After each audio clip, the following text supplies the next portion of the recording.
Bonjour à tous et bienvenue à l'émission Élevons Jésus, Lift Up Jesus. Alors, comme à chaque semaine, nous avons avec nous une sœur qui est venue afin de témoigner de la grandeur de Dieu.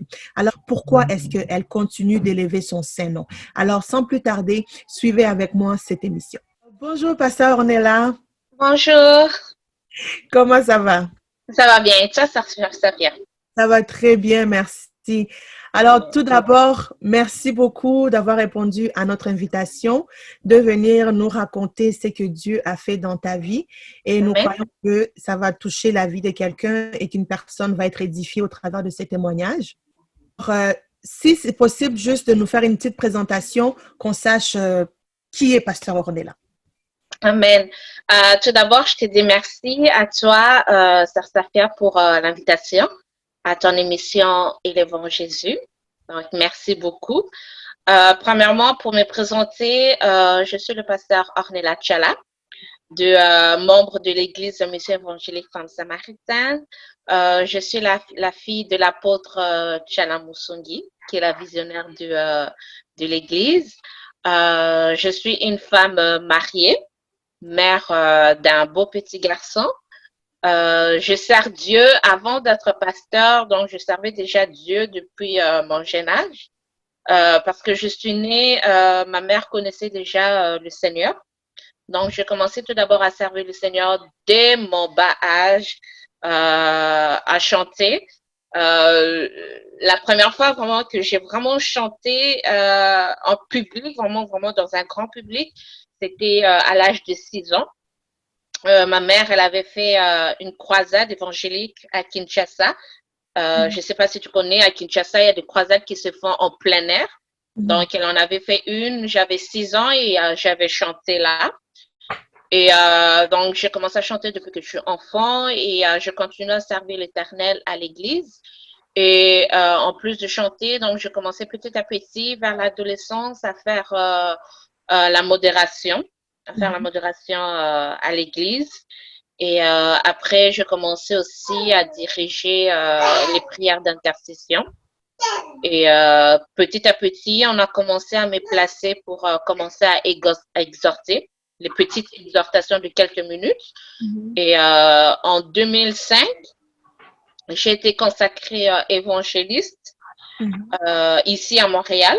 Okay. Et en 2012, j'ai été consacrée pasteur. Ça s'est fait à l'église mère à Kinshasa. J'ai été consacrée pasteur. Donc, je pense que j'ai tout dit. Oui, oui, tout un parcours. Ah, j'ai oublié. Oh, J'ai on va oublié. rajouter. Tu le sais, j'ai fait un maxi single Oui. avec dans le groupe Les Sarchala. J'ai fait un maxi single. Donc, je compose des chansons. Là, pour l'instant, il y en a juste une qui a été, qui a été lancée, que moi-même j'ai composée. Mais sinon, il y a d'autres chansons que j'ai composées. Et Dieu m'a aussi accordé la grâce de pouvoir écrire des livres. OK. Il y en a déjà 3 qui sont publiés, 3 ou 4 qui sont déjà publiés. Le premier s'intitule Aimer ou haïr. Le OK. deuxième, c'est Secret du passé. Et le troisième, c'est Paroles fidèles versus Paroles infidèles. Donc, tout ça, c'est des livres chrétiens. Et j'ai aussi écrit Double Face. Donc, ça en fait 4 qui sont publiés.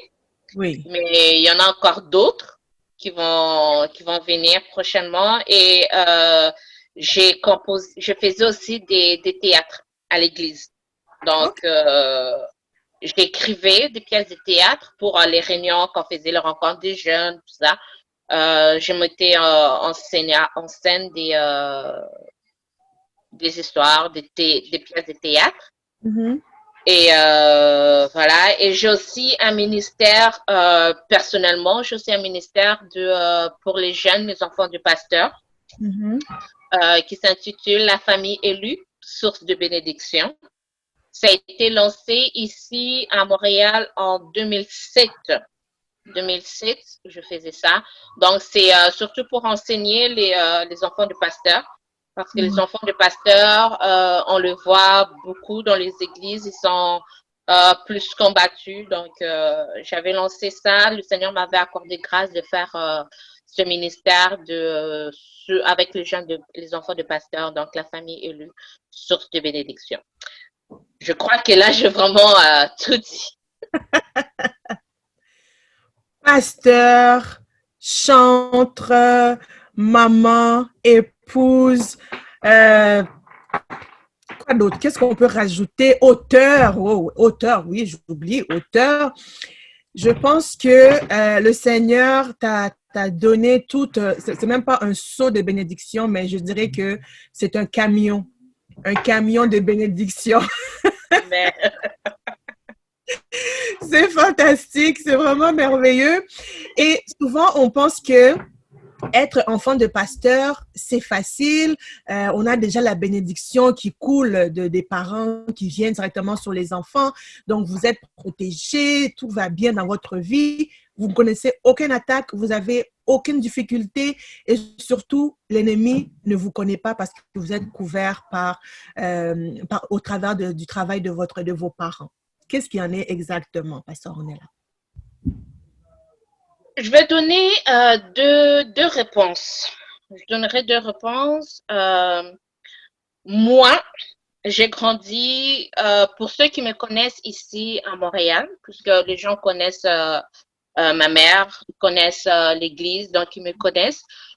Pour moi, personnellement, je suis de nature discrète, donc je suis quelqu'un de calme qui ne sort pas, qui va, en ce temps-là, tu te lèves le matin, tu vas à l'école, après l'école, tu rentres à la maison. Donc, moi, c'était ça. Moi, je n'étais pas le genre de personne vraiment qui sortait, qui allait avec des amis, qui allait s'amuser. Ça, ce n'était pas moi. On me traitait plus de personnes plates, si je Oh, peux dire. Donc, OK. j'étais plus plate pour les autres parce que j'étais comme ennuyante, je peux dire. OK. Donc, moi, pour moi, j'étais comme ça.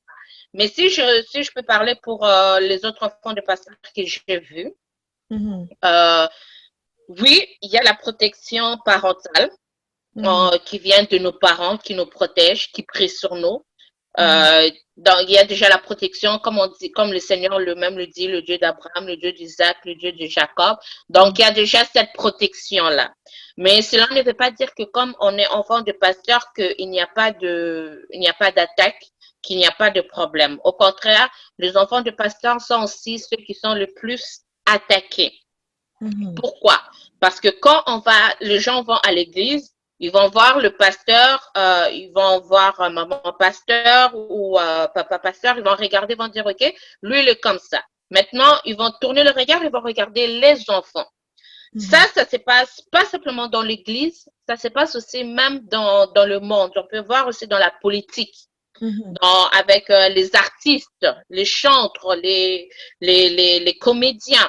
On va mhm, voir que les parents sont comme ça, mais les paparazzis, ils vont aussi poursuivre aussi leurs enfants pour voir leurs mouvements, qu'est-ce qu'ils font, où est-ce qu'ils partent, avec qui ils sortent, qu'est-ce qu'ils mangent, qu'est-ce qu'ils boivent au regard de l'eux, ils filment tout ça. Donc les enfants de passeur aussi, ils vont pas échapper non plus euh, à cette vie non plus. Donc, ils sont ceux qui sont aussi pointés, ils sont ceux aussi qui sont regardés. Les gens vont encore plus les juger, les gens vont encore plus les critiquer. Ils vont dire, oh, regarde, son père prêche ci, sa mère prêche ci, mais regarde lui-même comment est-ce qu'elle marche. Regarde l'enfant, comment est-ce que l'enfant s'habille. Regarde les fréquentations amicales de l'enfant. Donc, toujours pointer du doigt. Et avec tout ça, il y a beaucoup d'enfants de pasteurs qui se rebellent mhm, puisqu'ils ne vivent pas une vie privée.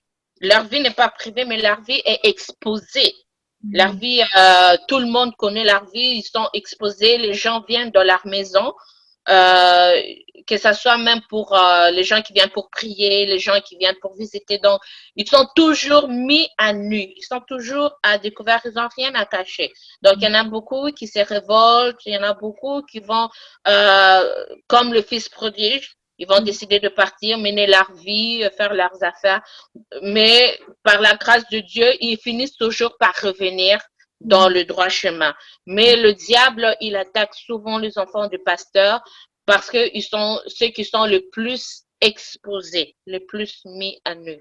Mais à cause des prières des parents, le Seigneur aussi les protège. Non, je ne sais pas si j'ai répondu à ta question. Oui, totalement.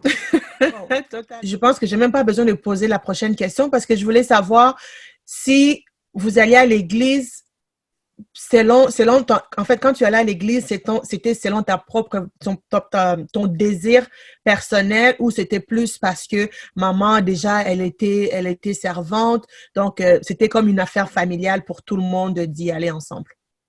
Ça, c'est pour moi. Je vais parler pour moi. Mhm. C'était mon choix. C'est Mhm. pour moi, l'église, c'était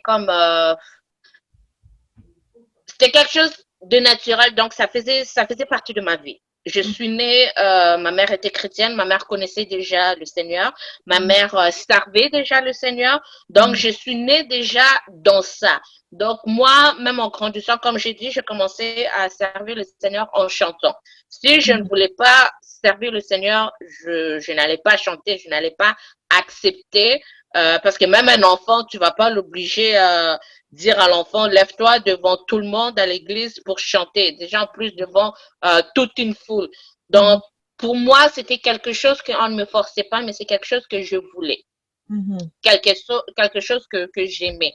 Donc, le Seigneur a toujours fait partie de moi, il a toujours fait partie de ma vie depuis mon jeune âge. Donc, personnellement, on ne me poussait pas.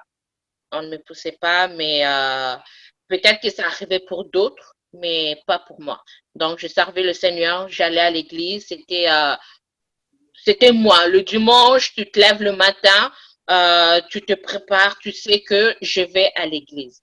Mhm. Donc, c'était pas quelque chose qu'on m'est forcé. Ornella, réveille-toi, c'était dimanche, le matin, prépare-toi pour... Non, donc c'était moi-même, c'était quelque chose vraiment qui était en moi. Donc, j'ai toujours aimé le Seigneur, j'ai toujours aimé servir le Seigneur, j'ai toujours aimé aller à l'église. Donc, ça Mhm. a toujours fait partie de moi. OK. Et dans tout ça, c'est à partir de quel moment que tu as vraiment fait ta rencontre avec le Seigneur? Où tu as vraiment dit, Seigneur, je suis là et puis je suis prête à travailler dans à répondre en fait à ce que le Seigneur voulait faire avec toi. Ça, je peux dire que c'était déjà très jeune. Déjà Mhm. très jeune, parce que comme j'ai dit, j'ai commencé à chanter. Donc, Mhm. c'était déjà très jeune moi-même.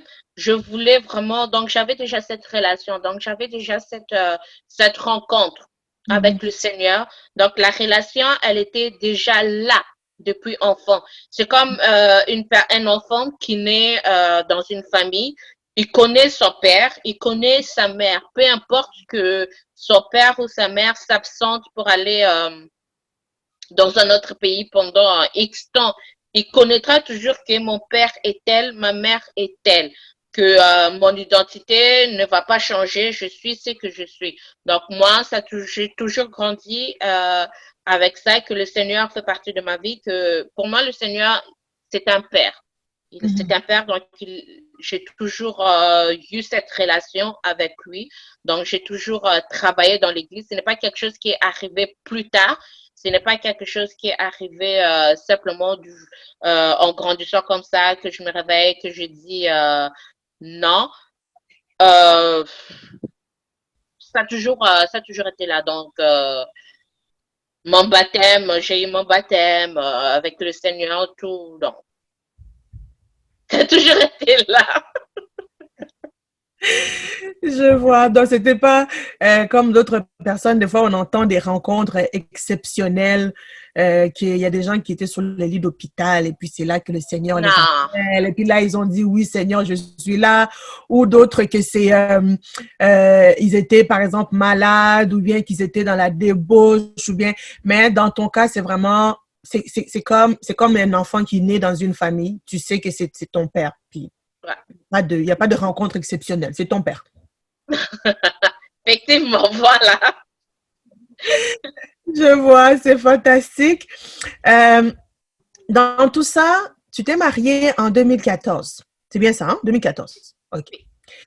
Tu t'es mariée en 2014 et toujours dans l'idée d'être discrète. Écoute, j'ai cherché des photos pour pouvoir inclure ça dans mon émission. Je n'ai pas trouvé. J'ai dit oui, pasteur, on est là très discrète.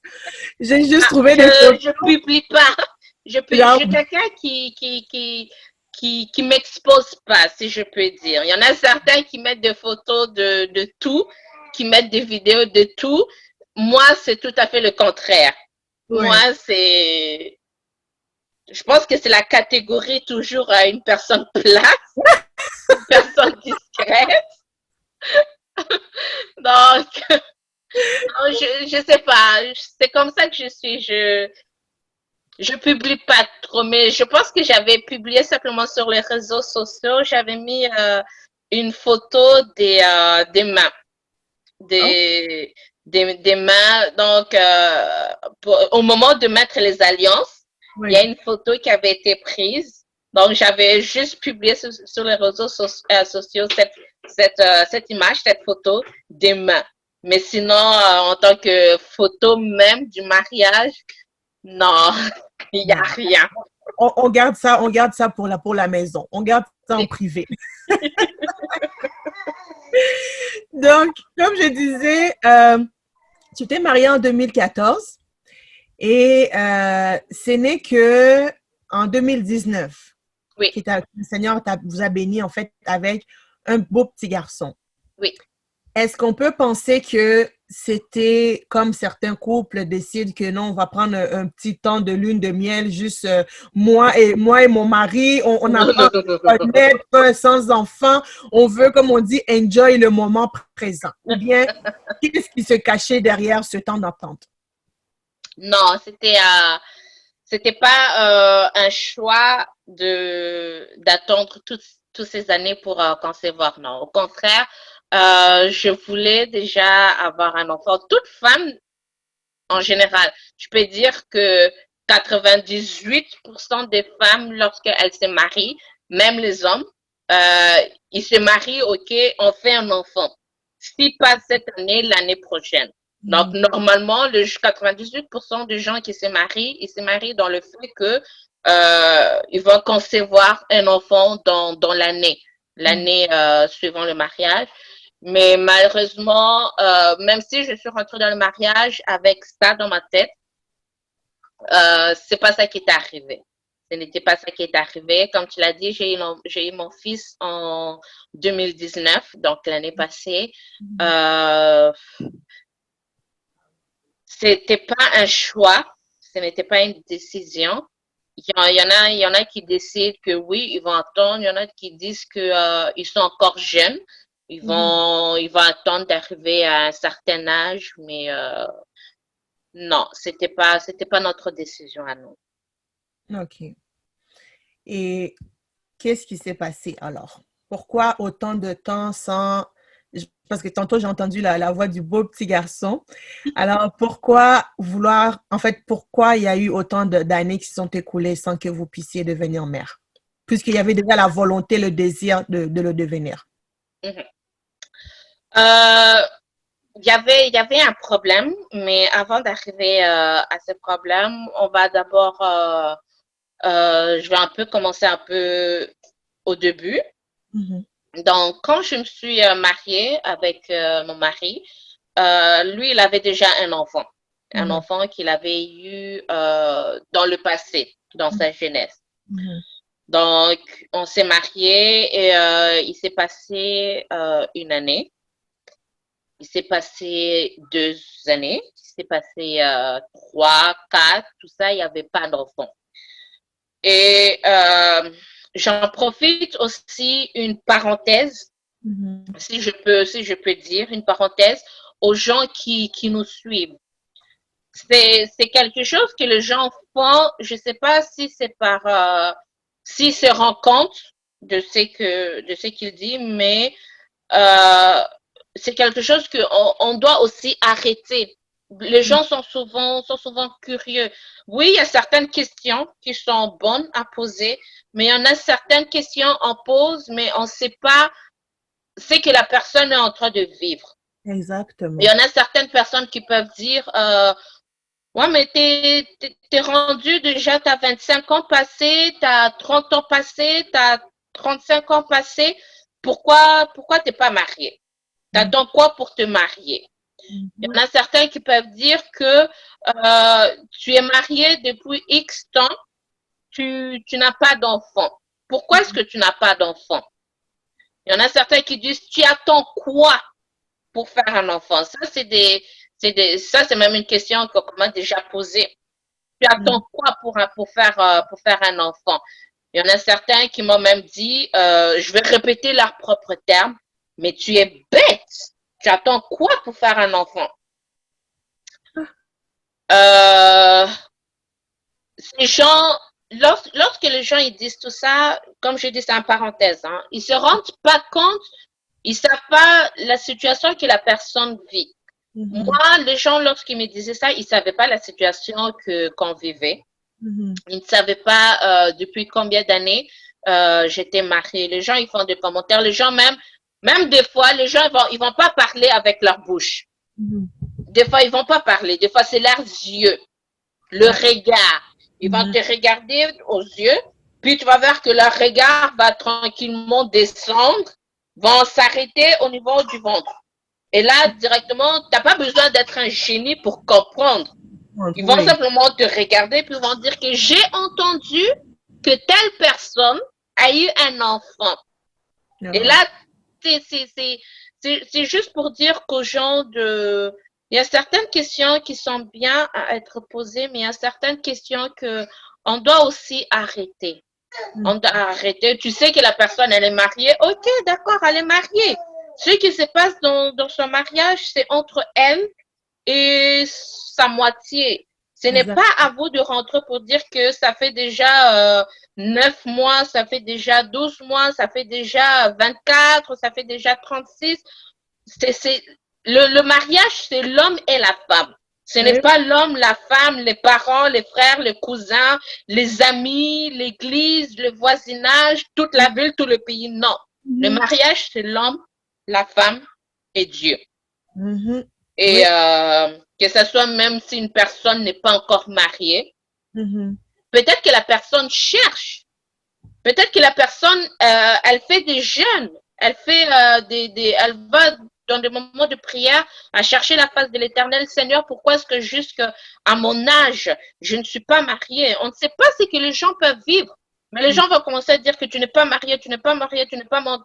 Habille-toi mieux, faut maigrir, tu es trop grosse, faut te maquiller. Avant que je me maquille, il y a un pasteur, avant que je me marie, il y a un pasteur qui m'avait invité pour me dire, Ornella, tu n'es toujours pas mariée, viens, je vais te maquiller, viens, je vais t'apprendre à te maquiller pour que l'homme puisse te voir. Oh, parce que le mariage, c'est le... Il allait me voir moi ou il allait voir le maquillage. Ce qui veut dire que si j'enlève le maquillage, l'homme va partir. Va partir. Donc, c'est juste pour dire, il y a certaines personnes qui avec tout ça, ils vont dire que, OK, je vais aller m'inscrire dans un site de rencontres chrétiens. Je ne sais pas si tu sais, Sarsafia, mais il y a des sites de rencontres chrétiens. Oui, ça existe. Moi non plus, je ne savais pas. Je ne savais pas, je l'ai découvert, je pense, il y a même pas 2-3 semaines que j'ai découvert ça, qu'il y a des sites de rencontres chrétiens où les gens, à force d'être questionnés, ils vont s'inscrire. Donc, tout ça, c'est à cause de quoi? À cause des péninas. Pourquoi? Parce qu'il y a toujours des péninas, il y a toujours des péninas qui vont se moquer, qui vont parler, des Léa, qui vont toujours faire des commentaires. On doit arrêter ça. On doit simplement laisser le Seigneur agir dans la vie de la personne comme il veut. Et pour revenir à mon histoire, après plusieurs temps à vouloir concevoir un enfant, on n'arrivait pas. On n'arrivait pas à concevoir. Donc, c'était quelque chose qui commençait aussi, on commençait à se poser des questions. Moi, personnellement, je commençais à me poser des questions parce que, comme je l'ai dit, mon mari, il avait déjà un enfant qu'il avait eu en dehors du mariage. Donc, je commençais à me poser... Pardon? Tout porte à croire que le problème, c'était toi, en fait. Oui. Oui, pour tout le monde, c'était tout à fait ça. C'était une question qu'on pouvait même pas se poser. C'est ça. Donc, c'était la logique, si je peux dire. Donc, je commençais à me poser des questions. Je commençais à dire, Seigneur, qu'est-ce qui se passe avec moi? Seigneur, pourquoi est-ce que jusqu'à maintenant, je n'arrive pas à concevoir? Donc, j'ai commencé, je suis allée voir mon médecin de famille. Le médecin de famille m'a ausculté, mais avant que les résultats puissent sortir, elle m'a dit qu'il y avait des choses que je devais faire. Donc, j'ai acheté le kit pour consulter, vérifier l'ovulation, tout ça. Donc, j'ai fait tout ça. J'ai acheté les médicaments. Comment ça s'appelle? Voir la température, tout ça. Donc, j'ai fait tout ça, mais ça ne marchait toujours pas. Tout ça, tu continues toujours à te poser des questions. Tu dis que si déjà je prends des médicaments, je prends ma température, je fais les tests d'ovulation, parce qu'il y a des tests que tu peux acheter pour faire le test d'ovulation. Tout ça, ça ne marchait pas. On est allé voir le médecin de famille. Le médecin de famille a dit que elle pouvait rien faire. C'était dans sa limite. Donc, elle, ce qu'elle pouvait faire, c'est ce qu'elle m'avait dit. Donc, elle nous a envoyé voir le gynécologue. Le gynécologue, le médecin de famille, ça, j'étais allée toute seule. Mais le gynécologue, ça, elle a dit, je suis allée toute seule, mais elle a dit que non. Vu que tu es mariée, si j'étais une femme qui voulait avoir un enfant tout seul, ça, c'est autre chose. Mais comme j'étais mariée, il fallait que mon mari puisse venir, qu'elle puisse vérifier pour être sûre et certain que le problème vient, par exemple, de moi ou, par exemple, de l'homme. Donc, avec le gynécologue, on a fait les examens, on a fait les tests, et les tests sont sortis que moi, je n'avais pas de problème, que tout était normal chez moi, mais que le problème était mon mari. Donc, chez les gynécologues, le problème est sorti que mon mari n'avait pas la possibilité de concevoir. Ça a été... Il avait déjà un enfant. Oui. Donc, c'était un choc. C'était quand même quelque chose qu'on disait, OK, d'accord. Elle nous a donné des médicaments, plus à lui. Elle lui a prescrit des médicaments à prendre et on est resté avec elle quelques mois pour voir l'évolution, si les médicaments allaient faire effet. Mais malgré ça, ça n'a pas fonctionné et elle est arrivée à sa limite. Le gynécologue est arrivé à sa limite et nous a envoyés dans une clinique, hôpital de fertilité. Oui. On est allé là-bas et eux aussi. Donc, à chaque médecin que tu rencontres, ce n'est pas que si tu vas, par exemple, voir le médecin A et que le médecin A te dit, OK, avec moi, c'est fini, je t'envoie au médecin B. Même si le médecin A te donne ton dossier médical, le médecin B ne va pas simplement se fier à ce dossier médical. Le médecin B va dire que moi aussi, en tant que médecin, je vais te faire encore les examens. Donc, c'était toujours à recommencer. À recommencer. Donc, quand on est arrivé à l'hôpital de fertilité, on a encore refait les tests et c'est encore sorti le même résultat. OK. C'est encore sorti que moi, je n'avais pas de problème. J'étais fertile, mais que mon mari, il ne pouvait pas concevoir par lui-même. Donc, les résultats sont sortis à la deuxième fois à la clinique à l'hôpital de fertilité. OK. Et, mais avant, le premier jour, le premier rendez-vous qu'on a eu à la clinique de fertilité, quand tu vas chez les gynécologues, ok, c'est quasi vide. Il y a quasi personne chez les gynécologues. Donc, en plus, ça a été fait là où on habitait. On Mhm. habitait à Châteauguay. Donc, OK. je peux dire, il n'y a pas beaucoup, en ce temps-là, il y avait pas vraiment beaucoup de gens. Mhm. Donc, c'était comme un coin perdu. Donc, il y avait vraiment pas beaucoup de gens, même quand on était allé avoir la gynéco, c'était quasi vide. Mais tandis que quand on allait à l'hôpital, Mhm. c'était ici à Montréal. Oui. C'était pas un petit centre tout petit, non. C'était vraiment un grand hôpital, vraiment connu ici à Montréal. Et il y avait Mhm. le département de fertilité à l'intérieur de ce grand hôpital qui est très connu à Montréal. Oui. Et quand la première fois qu'on est allé là-bas, je peux te dire, Star Safia, j'avais honte. Oh. J'avais honte. Je me sentais coupable. Puisque là, je me disais que oui, on vient du gynécologue, mais je me disais que le gynécologue, c'est juste le gynécologue. C'est Je me ça. disais que bon, peut-être qu'ici, ils vont dire autre chose, puisque là, c'est le grand hôpital. Mhm. Et j'avais honte. Je me souviens que la première fois que je suis rentrée dans la salle dans la salle d'attente, il y avait plein de monde. C'était full. Il y avait même des femmes qui étaient enceintes. Bien entendu, elles étaient enceintes du fait qu'elles sont enceintes par la médecine, tout ça. Mais moi, OK. j'avais honte. Je suis rentrée là-dedans. La première journée, je ne regardais, j'avais pas le visage levé. Je OK. n'avais pas le visage levé. J'avais le visage baissé. Donc, Mhm. je marchais, je regardais par terre. Je me suis assise, je regardais par terre, même quand on m'appelait. Donc, j'avais cette honte en moi. Je sentais ce poids de culpabilité en moi qu'on disait, que même moi-même, je pensais que c'était moi le problème. Donc, j'avais tous ces poids.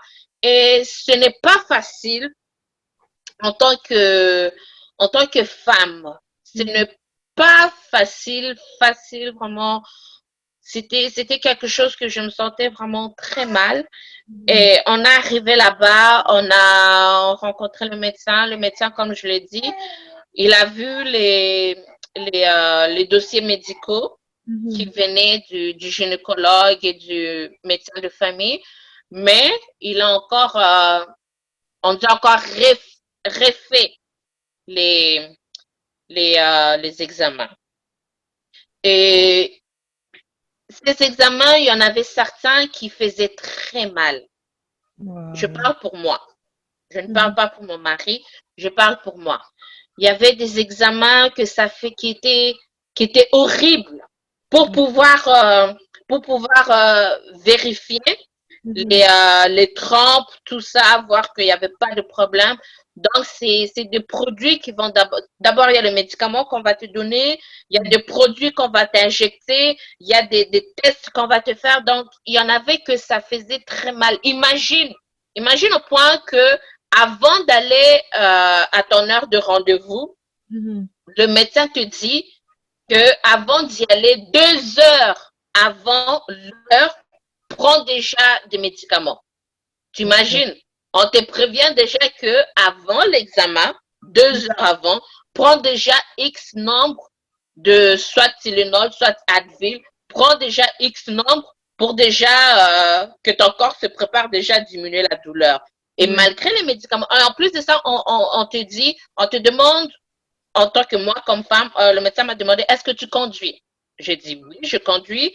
Elle m'a demandé, est-ce que c'est toi-même qui vas pour faire tout ça?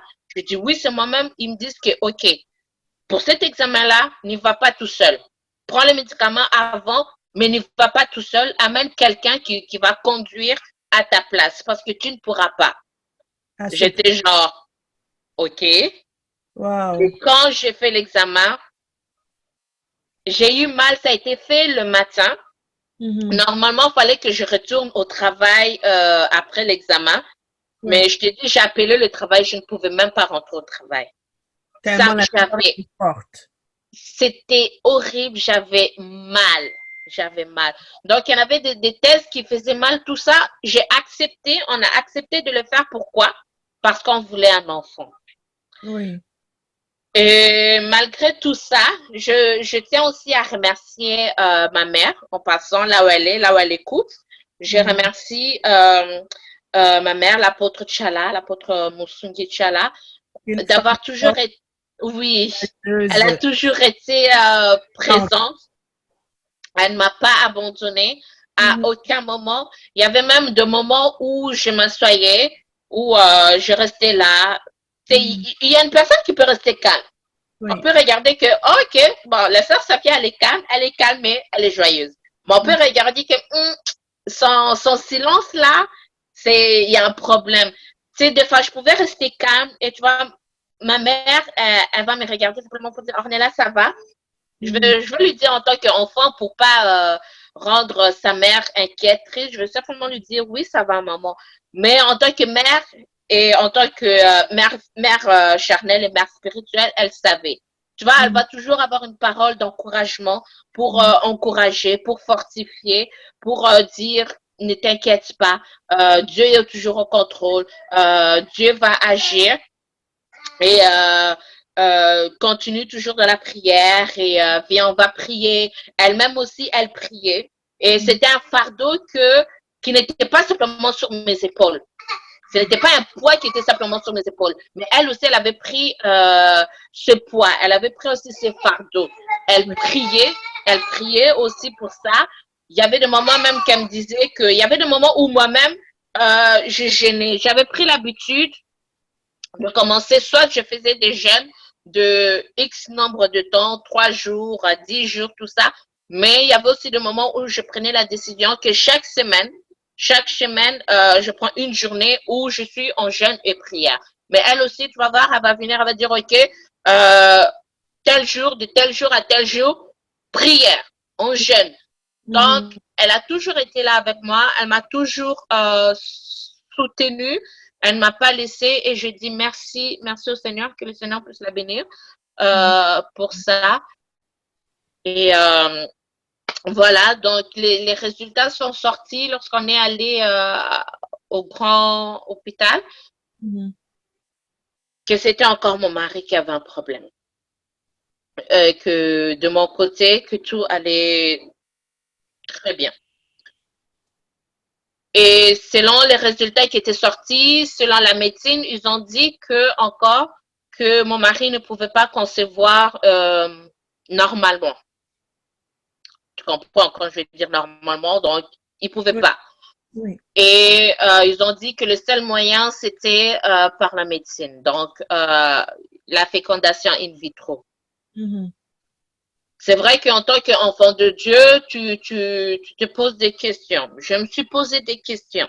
Oui. J'ai dit, mais Seigneur, comment, pourquoi euh, j'ai posé des questions, mais à la fin, j'ai dit que tout concourt, tout concourt au bien de ceux qui aiment Dieu. On Oui. peut regarder dans la Bible, Paul. Paul, il avait une maladie. Mhm.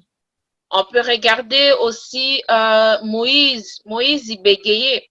Pourtant, Moïse, il aurait pu dire, Seigneur, tu as mis un grand peuple, une multitude devant moi, que je parle normalement.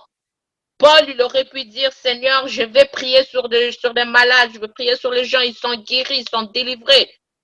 Guéris aussi ma maladie.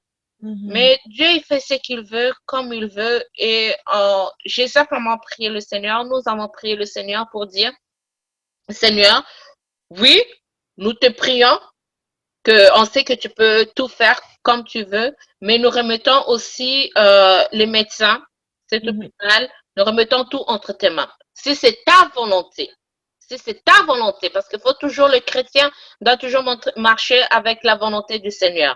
Il y a des choses que nous faisons qui sont de notre propre volonté.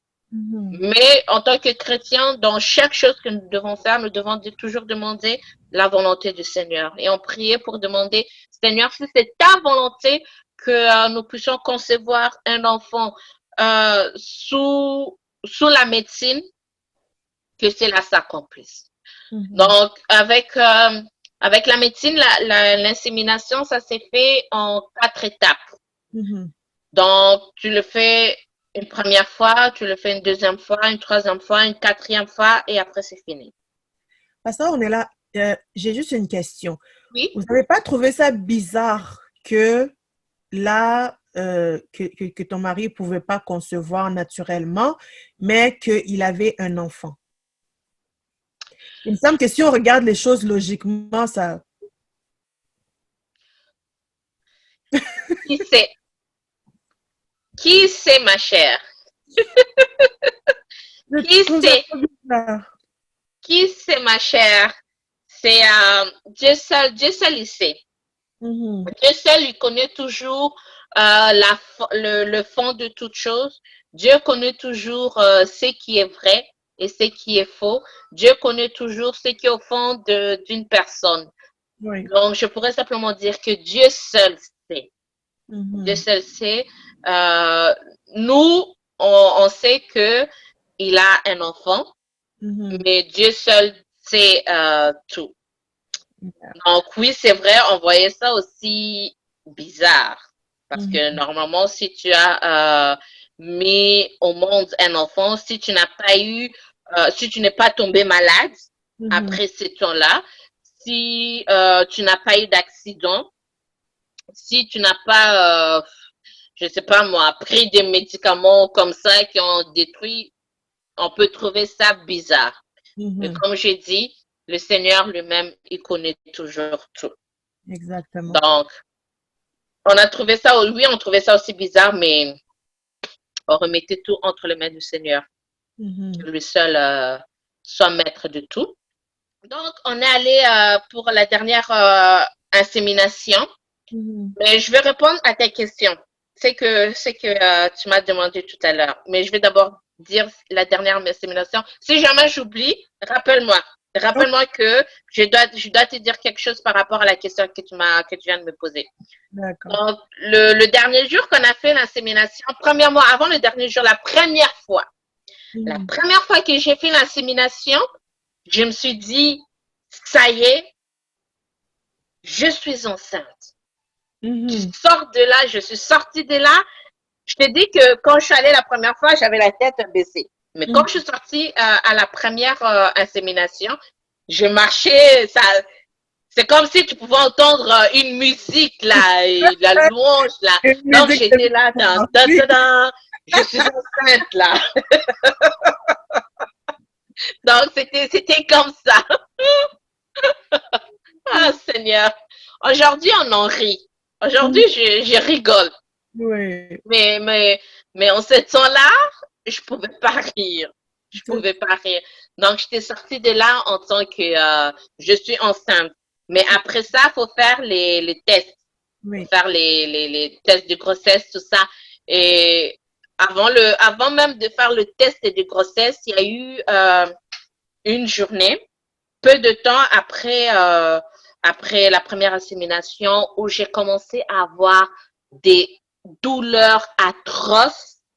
C'était tellement horrible qu'on a dû appeler l'ambulance. Okay. On a appelé l'ambulance. Les ambulanciers sont venus. Moi, je n'arrivais pas à parler. C'est comme si j'avais tellement mal que c'est comme si j'allais perdre connaissance. Wow. Je voyais que je commençais quasi à tomber là, que je commençais fallait vraiment que je fasse un grand effort pour rester éveillée.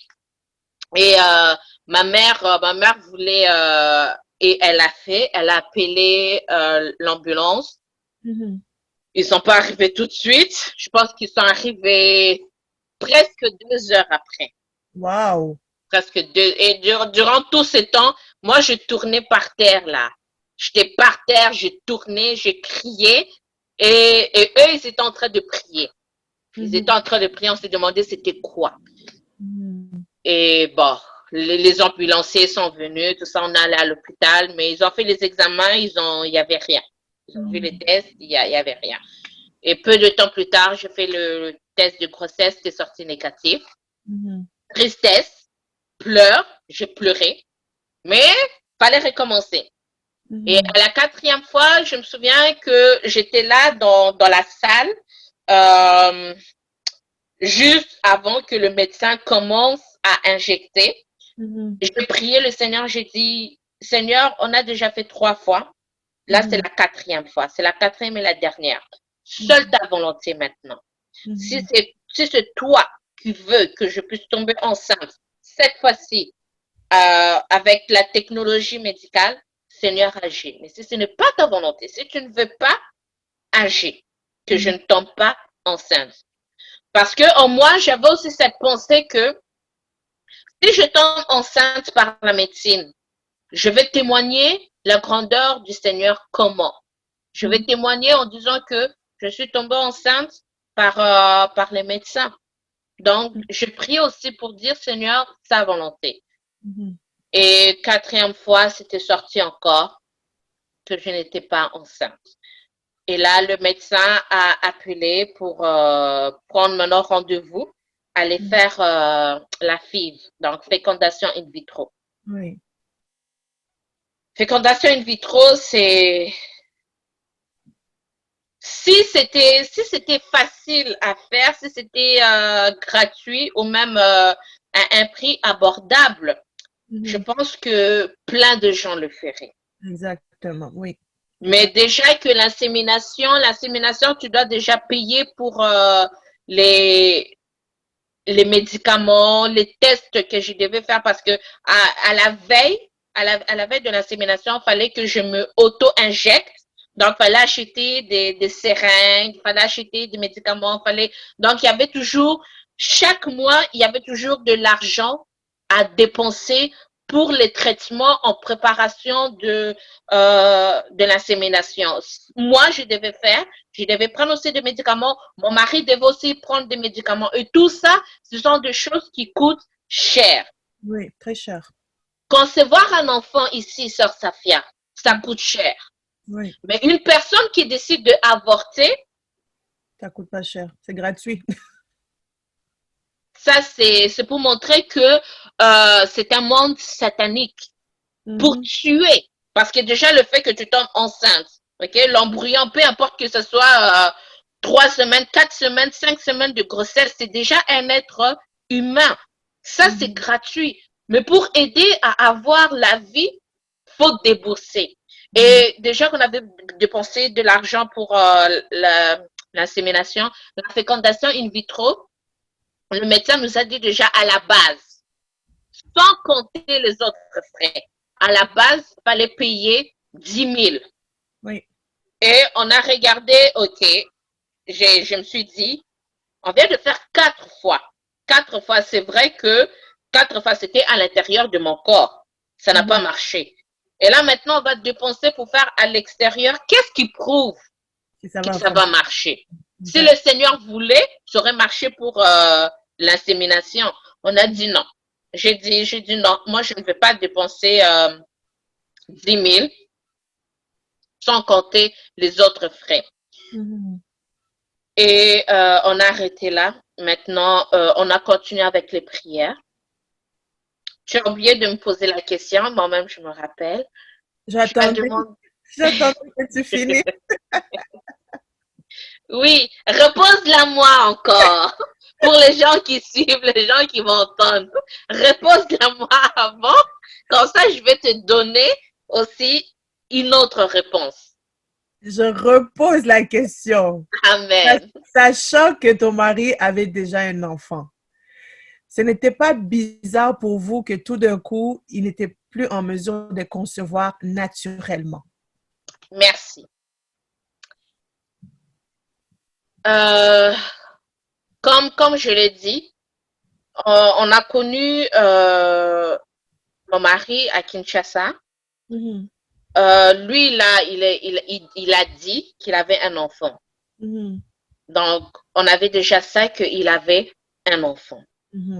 Et maintenant, lorsque tout ça est arrivé, lorsque tous ces tests, parce que si le test avait été fait peut-être une fois, on aurait pu dire que peut-être que le médecin s'est trompé. Mais le test n'a pas été fait une fois. Ça a été fait plusieurs fois. C'est ça. Et après tout ça, comme tu as dit, on a commencé aussi à se poser des questions. Mhm. Et avec tout ça, on a dit, OK, on veut être sûr et certain. On veut vraiment être sûr. On a proposé à mon mari que cet enfant-là, que son enfant-là, qui est toujours à Kinshasa, on a dit, on veut vraiment connaître la vérité. La médecine ici au Canada, ça dit une chose. On veut aussi connaître le fin mot de l'histoire. On voulait faire un test d'ADN sur cet enfant. Parce que c'est bien de se fier aux paroles. Mais les paroles, c'est juste des paroles. Exact. Tu peux me dire aujourd'hui, tu peux me dire que tu as par exemple un mari qui vit en Russie. Je vais te croire, puisque tu me le dis, je vais te croire. Tu vas me dire par exemple que tu as mis au monde des triplés, mais qu'ils sont restés en France avec leur grand-père. Je vais te croire. Pourquoi? Parce que c'est des paroles que tu me dis. Donc, on a voulu faire le test d'ADN pour vraiment savoir si cet enfant-là était vraiment l'enfant de mon mari. Donc, ça c'est plus ma mère. C'est plus ma mère, mon apôtre, qui voulait ça. On lui a demandé, puisqu'à Kinshasa, ils peuvent aussi faire les tests d'ADN. Oui. Mais mon mari, il a refusé. Okay. Il a refusé, il a dit que il n'était pas prêt, que ce n'est pas le moment. Qu'il n'était pas prêt, que ce n'était pas le moment. L'histoire s'est arrêtée là puisqu'on ne pouvait pas forcer. Donc, jusqu'à maintenant, l'histoire s'est arrêtée là. Donc, pour répondre aussi à ta question, Sœur Safia. OK, d'accord. Voilà. Et donc, c'est arrivé que je me t'ai arrêté où? Je t'ai arrêté, on a fini. OK, la fécondation refusée. Oui. Oui. Okay. Donc, on a vendu la maison ici et à la base, on a dit qu'on va acheter une autre maison ici à Montréal. OK. On a même commencé déjà à chercher à acheter une autre maison. Puisque l'autre maison s'était rendue petit. Et c'est lorsqu'on a commencé les recherches que le Seigneur est venu rappeler à sa servante, l'apôtre Tchala, pour lui dire, souviens-toi, je t'avais dit en 2011, que la direction que je t'envoie maintenant, que je vous envoie, c'est aller en Ontario, plus précisément à Toronto.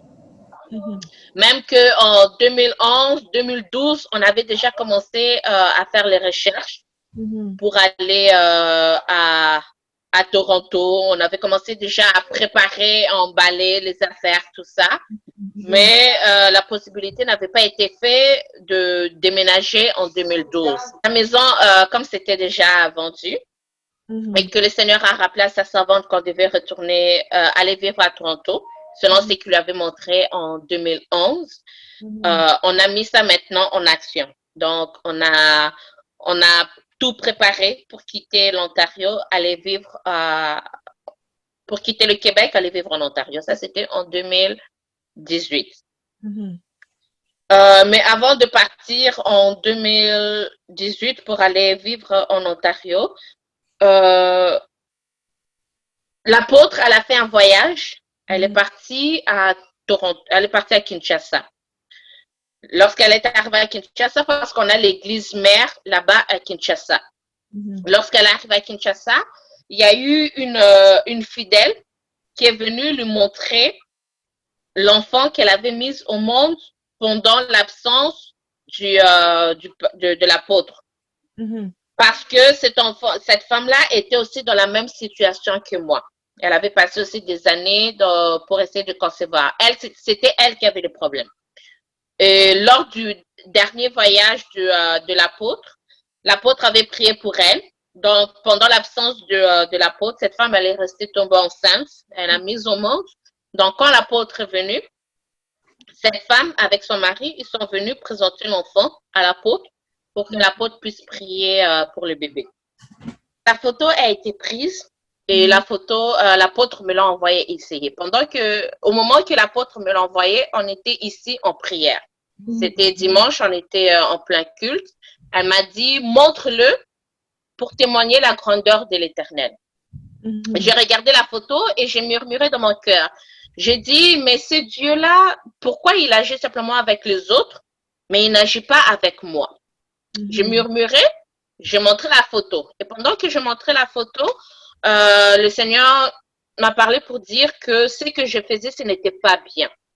Que lui, il est Dieu, il fait ce qu'il veut quand il veut, avec qui il veut. Donc, à la fin du culte, j'ai appelé l'apôtre à Kinshasa. Je lui ai demandé pardon. Je lui ai dit ce qui s'était passé en moi. Je lui ai demandé pardon et j'ai demandé pardon au Seigneur. Elle m'a dit, Ornella, ne t'inquiète pas, le Seigneur va agir. On a quitté Québec, on est allé vivre en Ontario. Vers l'automne 2018, l'apôtre qui était toujours à Kinshasa, elle m'a appelé au téléphone pour me dire que le Seigneur lui avait montré, elle avait vu en songe, et pour simplement me dire en bref que le Seigneur lui avait dit que l'année prochaine, en 2019, il allait me visiter. Amen. Sans rien dire d'autre. J'ai voulu insister parce que moi, je voulais vraiment le mot là, vraiment le mot. Le Seigneur va te donner un enfant. Moi, je voulais vraiment ce mot. Je lui ai dit, maman, me visiter en quoi? C'est quoi? C'est comment? C'est quoi? Elle a dit non. Le Seigneur dit simplement qu'il va te visiter. Moi, j'ai saisi. Je me souviens que lorsque j'étais au travail, j'ai commencé même à sourire. Je souris au travail. Moi, j'ai saisi, j'ai dit, cette visitation, c'est un enfant. Ah, j'étais là, donc, cette journée-là, cet après-midi-là, tu pouvais me dire la pire nouvelle, j'allais sourire. Donc, j'étais vraiment souriante, même que les autres disaient, t'es souriante, t'es souriante, t'es souriante. Donc, il y avait vraiment la joie qui était en moi. Oui. Et aussi, d'un autre côté, ici au Québec, on ne pouvait plus faire l'insémination. Donc, l'insémination, c'était fini. Donc, je me suis dit que comme on est arrivé en Ontario, nouvelle terre, nouveau fondement, nouveau commencement, la médecine, là-bas, les médecins, ils ne nous connaissent pas. J'ai dit, OK, on va aussi essayer, voir pour recommencer l'insémination, recommencer les traitements. Donc, tu étais prête à passer encore au travers de la douleur, de tout ça? Oui. OK. Oui. Je voulais être mère. Il y a certaines femmes, il y a certains hommes qui ne veulent pas être parents. Mais moi, c'est quelque chose que j'ai toujours, même depuis mon adolescence, je voulais un bébé. Je me disais, Seigneur, quand je vais être grande, quand je vais me marier, je veux un bébé, je veux un bébé. J'aime les enfants. J'aime les enfants. Donc, c'était déjà on va recommencer et on avait déjà pris un rendez-vous. Le rendez-vous avait déjà été pris pour recommencer avec la médecine. Mais Dieu a confondu. Dieu, il a confondu. Je suis tombée enceinte avant le rendez-vous. Wow. Mais même si j'étais enceinte, tu sais, Safia, j'ai tellement passé par des moments de pleurs, des moments lorsque tu vois tes périodes, et tu pleures, tu te dis pourquoi? Oui. Mais c'était rendu lorsque j'ai commencé l'année 2019. Mhm.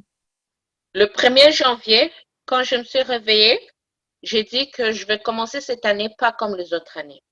J'ai dit Mhm. les autres fois, lorsque je voyais mes périodes, je pleurais. J'ai dit là, c'est fini. Cette année, c'est mon année. Puisque Amen. le Seigneur, il a parlé, Mhm. je vais saisir ma bénédiction. Mhm. Donc, même lorsque, au début de l'année, même lorsque j'ai vu, maintenant, c'était rendu des prières d'autorité. Oui. Il disait, toi, période, je ne vais pas trop non plus citer, toi, règle, toi, période, parce qu'il y a peut-être qu'il y a des papas qui suivent. Mhm. C'est la dernière fois que je te vois. Jusqu'à ce que le mois prochain, je veux tomber enceinte. Mhm. Sache que ce mois-ci, c'est la dernière fois. Tu ne Mhm. vas plus sortir. Le Mhm. mois prochain, je serai enceinte.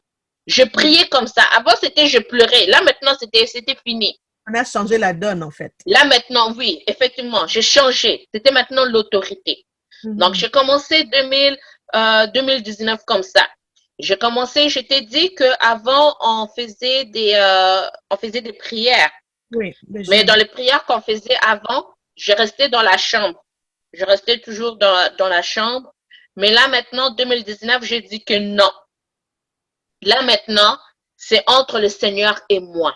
Mhm. Là, ce n'est plus quelque chose de charnel, c'est pas quelque chose de physique, c'est quelque chose de spirituel. Je dis, Mhm. Seigneur, maintenant, je veux te voir agir dans ma vie. Mhm. Je dis, peu importe ce qui a été fait dans le monde occulte, peu importe les pactes, peu importe les demandes sataniques, je veux maintenant que tu puisses agir. Mhm. Parce que je me tenais aussi, il y avait aussi un témoignage. Tu sais, quand on est à l'église, il faut aussi avoir les témoignages dans l'église. Il y a eu Exact. un témoignage qu'on m'avait dit, un témoignage qui s'était passé, je pense, à Kinshasa il y a très longtemps, d'une femme. La femme, elle avait épousé un occultiste. Oh. Et l'occultiste, la femme, elle était chrétienne. Elle était chrétienne, elle servait le Seigneur, tout ça. Mais son mari, il travaillait dans le monde occulte. Et son mari, lui, pour avoir l'argent, pour avoir les biens matériels, les maisons, les voitures, qu'est-ce qu'il avait fait dans l'occultisme? Il était allé vendre sa sémence. Oh. Tu sais, dans le monde avec la pauvreté, la souffrance, surtout en Afrique, avec la Oui. pauvreté qui est en train de se passer, il y a des... Avant, la sorcellerie, c'était caché, hein, Safia. Avant, Oui. c'était caché, mais maintenant, c'est dévoilé. Il y a C'est même des gens qui... On voit même ici en Amérique, les églises, c'est marqué vraiment église de Satan. oui. Donc, les gens qui prient, il y a même une Bible, il y a la Bible de Jésus qu'on utilise, la Bible chrétienne, mais aussi la Bible de Satan. Donc, Mhm. maintenant, la sorcellerie, elle est ouverte, c'est comme ça. Il y a Mhm. même des gens à Kinshasa qui se promènent, tout ça. En plus, comme il y a la pauvreté, ils disent que si tu veux sortir de la pauvreté, si tu veux sortir de la misère, viens chez nous. Mhm. Viens chez nous, on va t'aider. On va t'aider, on va te donner l'argent, tu vas trouver un travail, tu auras un appartement, mais il faut que tu viennes servir le diable. Et Ouais. dans tout ça, les gens peuvent aller même chez le féticheur. Ils vont simplement aller chez le féticheur pour avoir le bien. Le féticheur peut dire, OK, qu'est-ce que tu as donné? Il y en a Mhm. certains qui peuvent sacrifier des gens. Il y en a certains qui vont dire que, OK, ils veulent pas sacrifier les gens, ils peuvent simplement donner leurs doigts. Tu vas Oui. voir que la personne, ses 4 doigts, ça fonctionne très bien. Mais le petit doigt, ça ne bouge pas. Mhm. C'est paralysé, c'est fini, c'est mort. Pourquoi il a sacrifié? Il y en a certains qui peuvent sacrifier leur dos. Quand je dis dos, c'est qui veut dire la sémence. Ils peuvent sacrifier ça pour dire que ils vont pas mettre au monde. Ils ont sacrifié la semence pour qu'eux puissent avoir. Donc, il y a plein de choses qui se passent. Et Mhm. cette femme-là, du témoignage que j'avais entendu, son mari, il avait vendu sa semence au diable. Donc, lui, c'était qu'il ne mettra jamais au monde. Il Wow. avait vendu ça au diable pour avoir la richesse, les maisons, le bien du monde. Et cette Mhm. femme, comme elle était chrétienne, elle priait. Elle priait bien même que son mari l'avait vendu. Elle allait vers le Seigneur pour dire, Seigneur, rien n'est impossible. Le plus grand exploit qu'on peut voir dans le monde du mari, elle est tombée enceinte. Elle n'a pas connu d'homme. Si le Seigneur a pu le faire avec Marie, il peut aussi le faire avec une femme, même si son mari a vendu sa semence. Et cette femme-là, elle était tombée enceinte. Et lorsqu'elle est tombée enceinte, son mari a commencé à dire, tu lui as trompé. Oh. Parce qu'il savait. Il a commencé à accuser la femme pour dire, tu m'as trompé. Avec qui tu es allé? Qui est le père de ton enfant? Et la femme a dit, non, c'est toi. Je ne t'ai trompé avec personne. J'ai juste prié le Seigneur et le Seigneur a agi. Et cet homme-là, il a été sauvé. Pourquoi? Parce qu'il a vu qu'il y avait une puissance au-dessus des puissances qui lui l'avait. Amen. Gloire à Dieu. Donc j'ai commencé 2019, j'ai commencé à prier, j'ai commencé à jeûner. Et comme je dis, je ne restais plus dans ma chambre. Je sortais, j'allais au sous-sol. Avant, c'était dès le premier jour, dès que je voyais mes périodes, je sortais de ma chambre, je faisais mes 3 jours de jeûne et de prière, j'étais au sous-sol, je priais. Et là maintenant, lorsque je suis tombée enceinte, pour montrer la grandeur de l'Éternel, lorsque je suis tombée enceinte, parce que quand tu es enceinte, tu n'as pas tes périodes. Et moi, comme je savais que ça devait normalement tomber à telle date, que ça devait commencer, le Seigneur, il m'a pris par surprise. Le Seigneur m'a dit, donc je sentais en moi de ne pas attendre. Il y a quelque chose qui me disait, n'attends pas de voir tes périodes pour aller prier. Il y a quelque chose ça venait. N'attends pas de voir tes périodes pour aller prier. Va en bas, va prier. Va en bas, va prier. N'attends pas. J'ai reculé le jour jusqu'à ce que, je pense, 3 jours avant la date normale que mes périodes devaient commencer, j'ai dit, OK, là, j'y vais. Si ça fait déjà plusieurs jours que je sens ça à moi, que le Seigneur me dit de ne pas attendre de voir mes périodes, OK, là, je descends. Je suis descendue en bas, j'ai commencé à prier. Et je ne savais pas que j'étais enceinte. Mes prières, c'était simplement que mes périodes ne vont pas apparaître. Seigneur, agis, que mes périodes n'apparaissent pas. Je priais, Seigneur, agis. Seigneur, tu as parlé au travers de ta servante. Ta parole est la vérité. Ce que tu dis, tu accomplis. Donc, je priais. Mes périodes, mes 3 jours de prière sont finis. Je suis retournée dans la chambre. J'attendais voir. Les jours ont passé, il n'y avait rien. Je me suis dit, OK, on va attendre. Les jours ont encore passé, il n'y avait rien. Tu sais, Safia, quand tu es une personne, quand tu connais ton corps, tu sais par exemple que tu es au X nombre de jours, tu es au X nombre de jours. Mais quand tu vois que ça passe. Qu'est-ce qui manque? Là, tu dis, OK, est-ce que je me suis trompée? Est-ce que j'ai bien compté? Puis là, le jour passé. Et là, finalement, maintenant, j'ai commencé à voir j'ai rêvé. J'ai fait un rêve. Ce rêve-là, je pense que je ne l'ai jamais témoigné encore. J'ai fait une entrevue avec ton histoire, avec la sœur Alice Ilonga, que je salue. Je suis passée dans les églises, j'ai témoigné, mais j'ai jamais dit ces rêves. J'ai simplement dit un, mais pas celui-ci. J'ai d'abord fait un rêve où j'ai vu une femme que je connais, une femme qui venait, elle me remettait la semence de mon mari avec colère, avec rage. Donc, dans le rêve, cette femme-là, elle était vraiment fâchée. Elle était fâchée, elle me disait, tiens, prends. Et le rêve, c'était juste ça. J'ai juste vu ça dans le rêve. Cette femme-là qui vient, qui me remet la semence, elle me dit, tiens, prends. Puis ça s'est arrêté là. Et je me suis posé des questions. J'ai dit, c'est quoi? j'ai prié et maintenant mes prières, ça se dirigeait aussi pour lier cette femme, les emprises, parce que si tu fais un rêve, tu vois une femme qui te remet la sémence de ton mari avec colère, là, c'est qui veut dire qu'il y a quelque chose. Il y a quelque chose, oui. Après ça, j'ai encore fait un rêve, comme je t'ai dit les jours passés. Pour moi, ça ne tiquait pas dans ma tête. J'ai fait un autre rêve. Dans le rêve, j'ai rêvé que j'étais dans l'église où l'apôtre Tchala était en train de prêcher. Donc, on était dans une église, elle prêchait, et moi, j'étais en train d'interpréter. Donc, ces paroles. C'est comme si elle prêchait en lingala, puis j'interprétais en français. Et pendant qu'elle prêchait, elle s'est arrêtée. Elle s'est retournée, elle m'a regardée. Elle m'a dit, Ornella, le Seigneur me dit de te dire qu'il a opéré un miracle dans ta vie, mais que tu doutes. Arrête de douter et crois.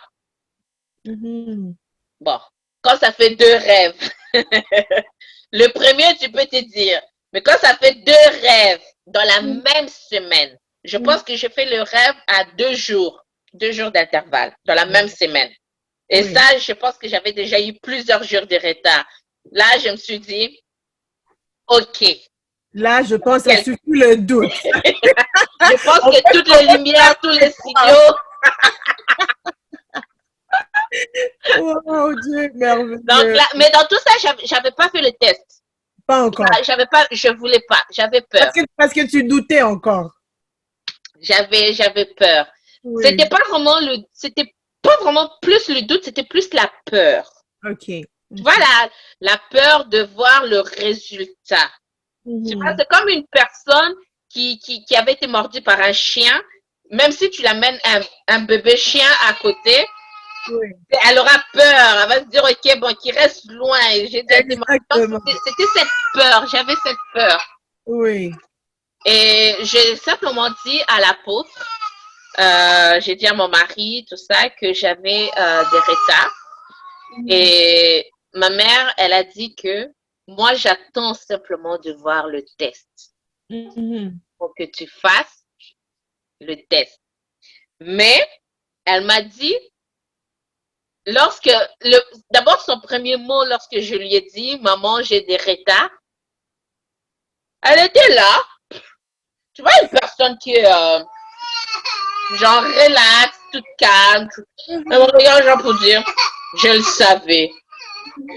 Genre, c'est pas comme si je l'avais prise par surprise.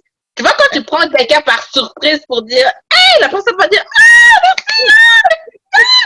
Non, c'était genre, je le savais. J'étais genre, OK. Le Seigneur, il est songi. Le Seigneur lui avait déjà dit, parce qu'elle priait. Elle priait déjà. Il est la bébé miracle. Donc, elle-même, elle priait déjà. Elle priait déjà. Et le Seigneur lui-même lui avait parlé. Donc, elle se basait, elle était déjà avec la parole que le Seigneur lui avait dit. Donc, quand on lui a dit, donc, elle le savait déjà. Elle m'a simplement dit, je le savais déjà, mais j'attends voir le test. Et pour faire le test, elle me disait, Ornella fait le test. Ornella fait le test. Ornella. J'ai reculé. Jusqu'à ce qu'un jour, j'ai dit, OK, bon, là, ça fait déjà plusieurs semaines. Puis, là, je vais le faire. Et j'ai fait le test. Je l'ai fait. Je suis allée vaquer à d'autres choses. Je n'ai pas voulu attendre voir le résultat tout de suite. OK. Donc, tu as laissé ça là et puis tu as commencé à faire autre chose. Ouais. Tu n'avais pas le cœur qui brûlait de connaître. Oh oui, ça brûlait. Ça brûlait. Mais je pense que je voulais vraiment être sûre et certain que le résultat, que ça soit vraiment là. Pas que je viens, je regarde et puis que je dis, ah, c'est pas encore fini. Ah, il me reste, je dois encore attendre. Je voulais vraiment attendre vraiment que ça soit vraiment le résultat final. Oui. Donc, je pense que j'ai regardé ça après 30 minutes. Hein. Wow. C'est même pas après les 6 et 1 minute qu'on demande d'attendre, mais 30 minutes pour être sûr que c'était vraiment prêt. Oh, quand j'ai regardé ça, j'ai pleuré pour rendre gloire à l'Éternel de la grâce qu'il m'avait fait. Amen. Je lui dis merci de m'avoir sorti de la boue, d'avoir fait de moi un témoignage vivant. Oui. Donc, j'ai dit, j'ai pleuré, j'ai dit merci. Et j'avais fait exprès de faire le test une journée où, parce on prie aussi la semaine. Donc, c'était un jeudi, j'avais fait un test, j'avais fait le test le jeudi exprès. Et ce jeudi-là, c'était moi qui étais au programme de conduire la prière. Ça tombait bien. Quand j'ai conduit la prière, c'était autre chose, avec une nouvelle moto. Oui, donc, c'est aussi pour encourager quelqu'un. Comme au début, tu me demandais en tant qu'enfant de pasteur.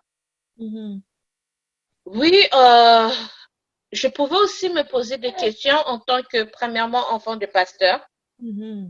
En tant que, deuxièmement, en tant que moi-même aussi, servante du Seigneur, pouvait se poser toutes ces questions.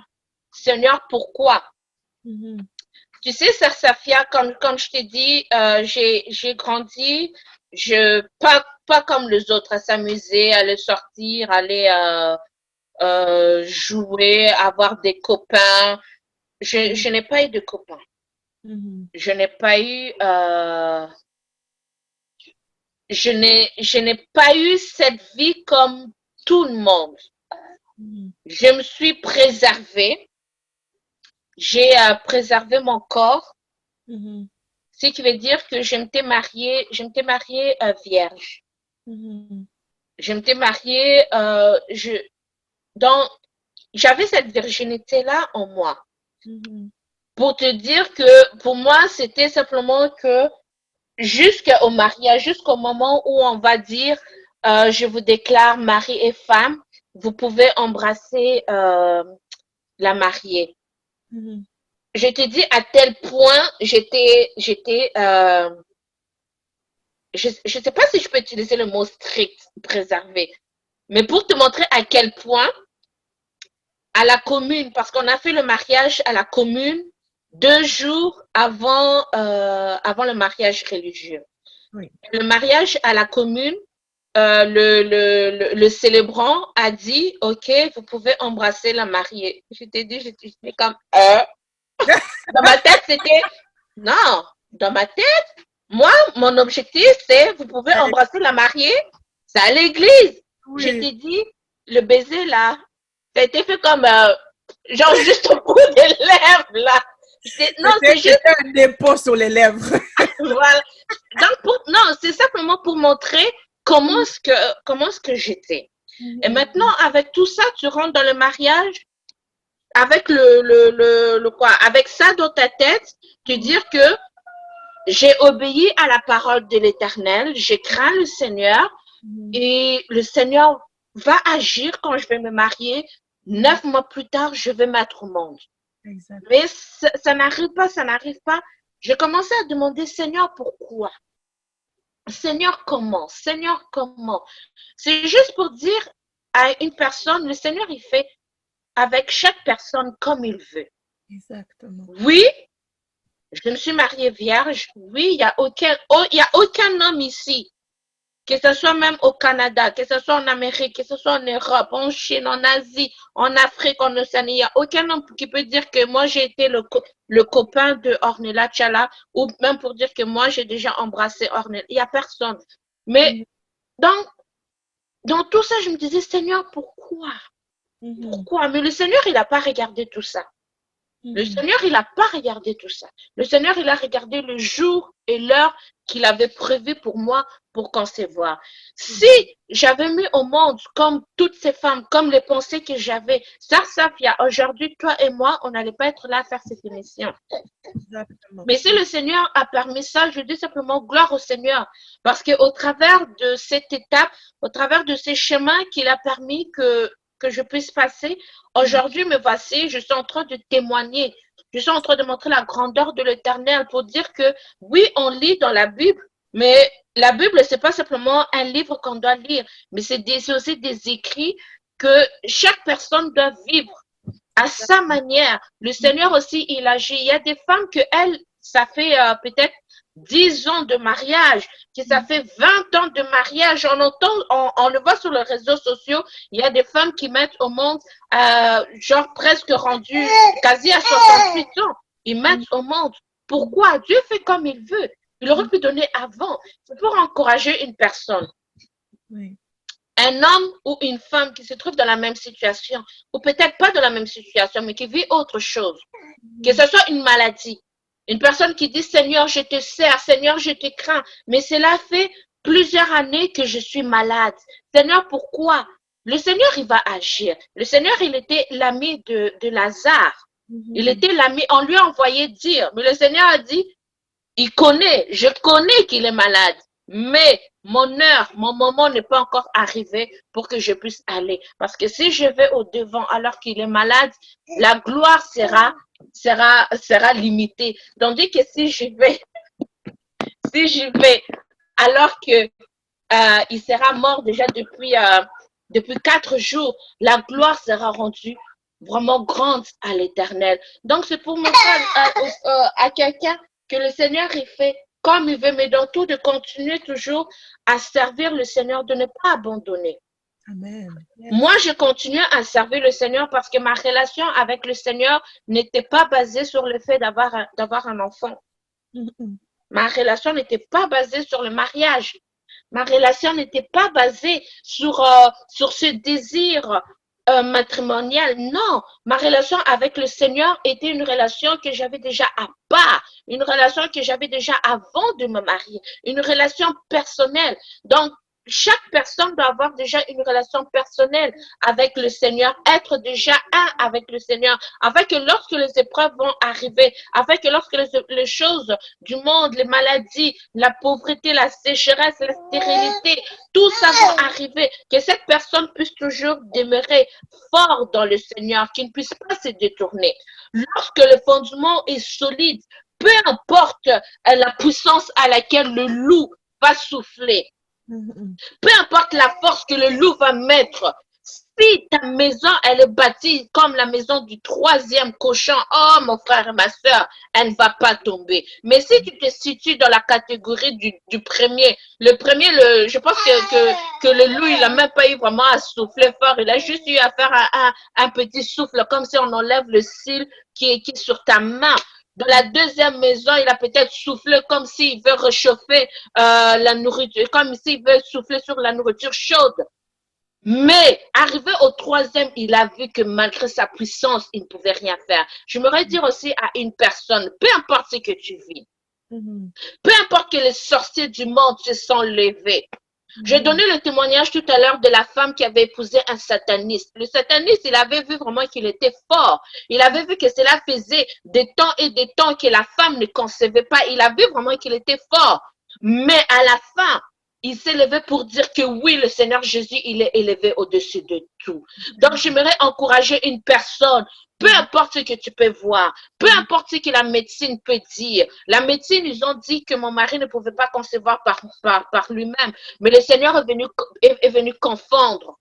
Donc, le Seigneur va venir aussi confondre une personne, ce que les gens ont dit, ce que la science dit, ce que peu importe la famille vont dire, le Seigneur lui-même va venir confondre pour montrer que il est Dieu, qu'il va agir. Mais dans tout, continue à servir le Seigneur. J'ai continué à prêcher.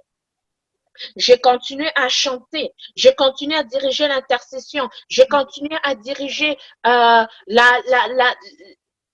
modération. Je continue à servir le Seigneur. Faut que tu crois. Faut que tu crois à l'Éternel. Faut que tu crois au Seigneur, que le Seigneur Jésus, qu'il est vivant, qu'il agit, que ce qu'il fait, il va encore continuer à le faire. Que ce ne soit pas simplement un Dieu que tu sers qui se limite à la Bible comme des histoires du passé. Non, mais qu'il agit, qu'il continue encore à se manifester.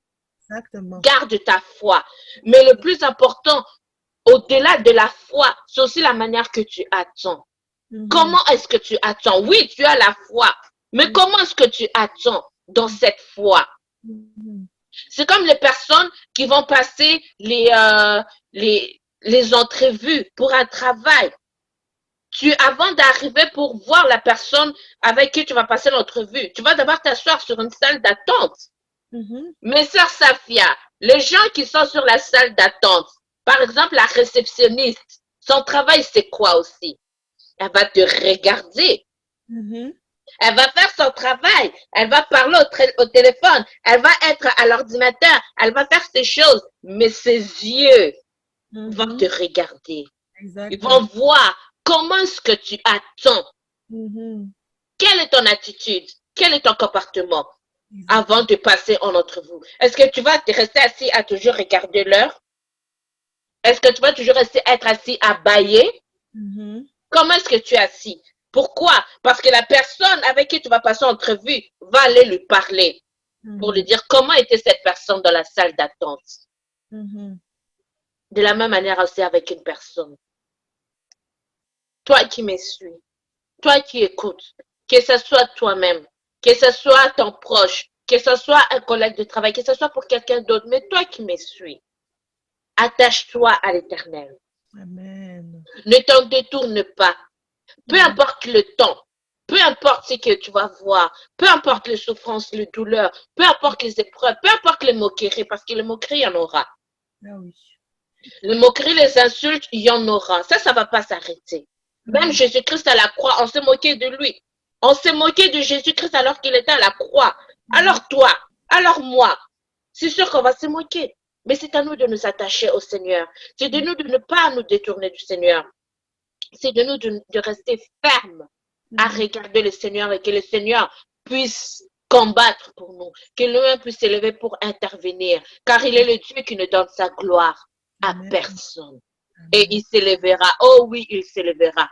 Peu importe le temps, crois que le Seigneur va se lever, agir dans nos vies.